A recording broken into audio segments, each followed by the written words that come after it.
walk into your home and you look and knowing there's a great chance ain't nobody gonna ever get 8 again, and they damn sure ain't gonna get 8 in a row. And definitely ain't got a chance for a prayer for 9. The way these guys looking today, I think it's gonna change hands every other year or something like that. You think so? Because there ain't nobody dominant like that no more. Right.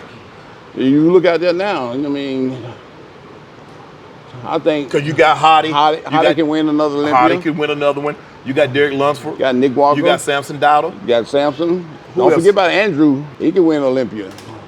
So you ain't got no dominant physiques out there right now. They all pretty much on the same level. Right. Universally, most people have said, and I've heard it. I've been around a lot of, Steve. I know Steve Weinberger. Oh, yeah. I know Jim Mannion, and I know all of those guys, Yep. and a lot of the judges, and a lot of the handlers that they said that 01 Arnold Classic was the greatest bodybuilder they had ever seen. I get that a lot. I get that a whole lot. Then again, I got people that tell me 03. Yeah. I think when you combine the size, right? I'm talking about the sheer mass. You're talking about 285 pounds. Yeah, exactly. We've never seen a man walk on stage that conditioned, Yep, that exactly. peeled. Exactly. I mean, you had onion skin. Yep. I mean, you could literally see. I mean, when you hit a pose, you could literally see the muscle fibers firing. Yep. I mean, they're firing in your low back, the Christmas tree, Yep. and the shredded glutes and the hams. Yep. And it's like, how is this possible? Because we've never seen it in the history of bodybuilding before. People can say, oh, he looked so good this day and he looked so good that day. We had never seen that package on stage when those lights hit and they say, okay, side chest, rear double bi, lat spread, most muscular. Yep. We had never seen anybody hit poses like that and the fibers just start firing. Yeah. They never seen a bodybuilder with the mindset that I had, though. True. And they probably never will. Yeah. It also goes back to genetics too. You got to have genetics. Oh yeah, for sure. In this world, you ain't got that. You ain't Right. in it. My genetics combined with my work ethic was way out in another stratosphere, another universe. Right. And because I was willing to work like that, a lot of guys, like I said, they ain't trying to do squats. No. They ain't trying to do deadlifts. Ain't nobody doing walking lunges. No, hell no, not with that kind of weight. Yeah, they do lunges. It's here in the gym. Let me ask you this. To come into the gym every single day and push yourself to exhaustion. Yep. Because that's what you're doing. Yep. You're pushing, and I tell people when you train, you gotta ask yourself, why am I doing this? When is this ish gonna be over? Where do I go from, how long is it gonna last? You gotta question yourself when you do this, Ronnie. Yep.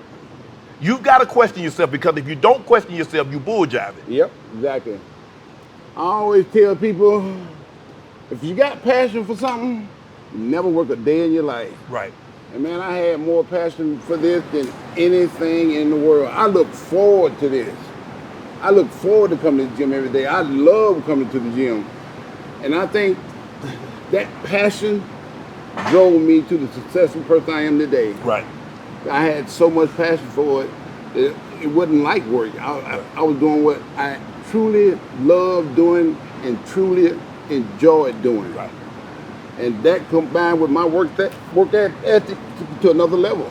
Look what this money bring us, flooded my neck and fingers. Where I'm from, we work too hard, we just can't take no breather. I saw you in 01, and we're going to talk about this. I believe 01 was the best I've ever seen anybody build, and I've been to a lot of shows. Everybody said that. You was 257, and I remember 47. How much, 247? And I'm looking at you, I'm like, I don't believe any bodybuilder, even at their peak, could beat Ronnie today. I'm talking about Lee, I'm talking about Dorian, I'm talking about Samir. Yep. I'm talking about, no, at that point in time, Ronnie. Everybody said that. Everybody said that. Did you know when you went into obviously you looking at yourself. Yeah. Oh, yeah. So, but you knew that you're like, it's over. Y'all ain't got no chance. Yeah, I ain't got no chance. I was so ripped. My buddy said I was skin to skull. You was. Yeah, you was. I mean, you can see I'm onion skin. On my brain, you could see how hard I was. You could practically see my skull.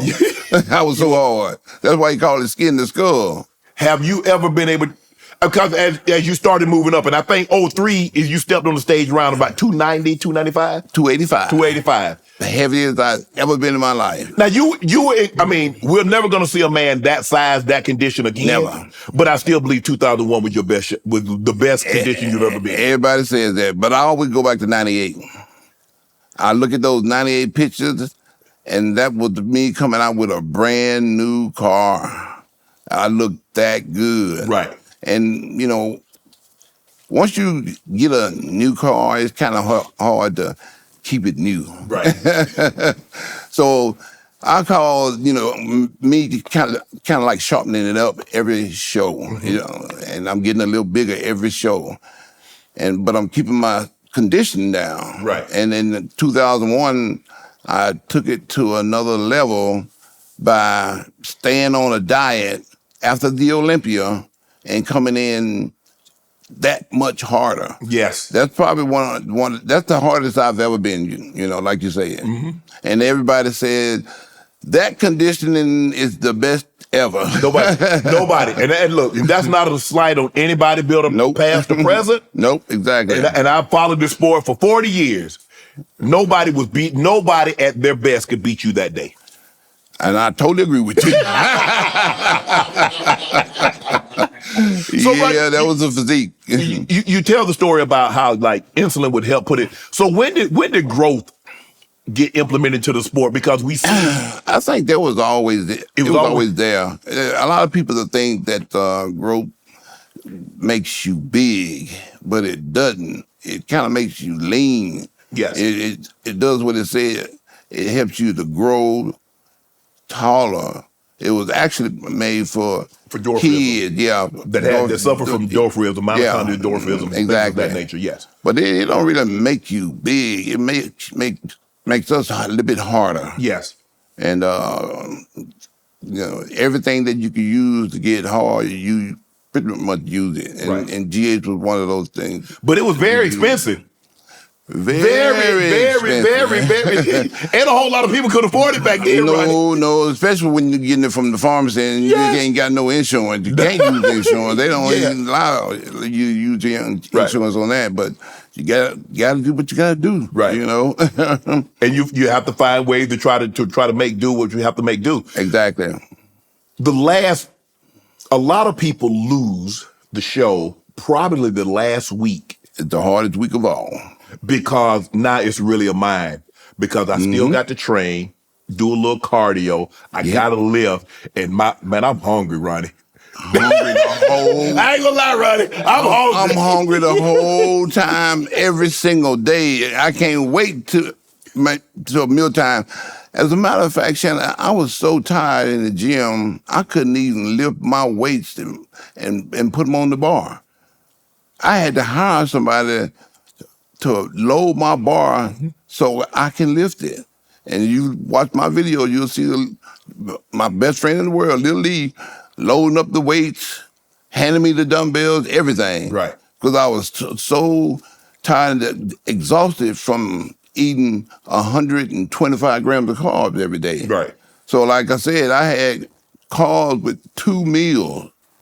And you eat I 6 burned that up, you know, I'm eating 6. I burned that up on the treadmill. Yes. So by the time I got to the gym, I'm going off of heart, determination, dedication. You're on fumes, Ronnie. Yeah, I'm on fumes. And like I said, I never forget it. The first time I tried to load the weight and lift it, I called hell. By the time I loaded the weight on there, that was a workout. Tired. That was a workout right there. Because you know, I'm loading. You load weight. I'm loading up some weight. That's what's so amazing, Ronnie, is that even the last week, you still lifted. I'm still lifting heavy. I'm still lifting heavy up to that last week. Like a couple days out from the show, I kind of calmed down and do, a lot of lightweight, do a lot of whole bunch of reps. But for the most part, I'm balls to the wall, going as heavy as I possibly can. Want to join Club Shay Shay? Become an official member by hitting that subscribe button, where you never know who's going to be joining us for drinks and conversation. Don't be late to the party, because we like to do something before 2 something.